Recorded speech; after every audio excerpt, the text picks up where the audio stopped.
one issue was this issue of settler violence, which is not really discussed within Israeli society. And when I saw through my view from the operations room was time and again how acts of violence against Palestinians are just under rug swept and covered up by the military that doesn't enforce the law on violent settlers. So the fact that you're occupying Palestinian territory, that's the root of the problem. There cannot be an occupation that will be moral or that will conduct itself in a good way. It's the problem is inherent in the mission, and the mission is occupying people without them having rights and dignity, and without them choosing to be under this control.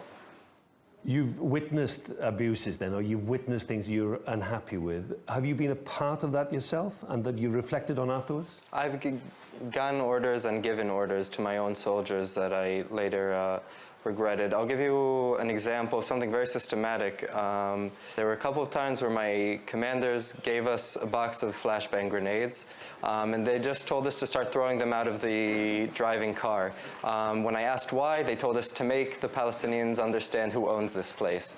Did you feel that that the officers and the Israeli army were asking you to do something that you obviously felt really uncomfortable with, but you were not in a position to say no when you was in the army? I think that for the most cases I did feel comfortable with what I was doing, and that's because I was convinced that it was for the security of Israel. Now what we do in Breaking the Silence is ask questions far beyond just security, like what is the moral price for that security? Is that the kind of security we want to live with as a society? Now I know that isn't what I want my society to be doing, and I know that the occupation isn't justified in any moral terms. So from my own experiences, I know that this occupation needs to end. I know that it has nothing to do with the morality we expect from ourselves.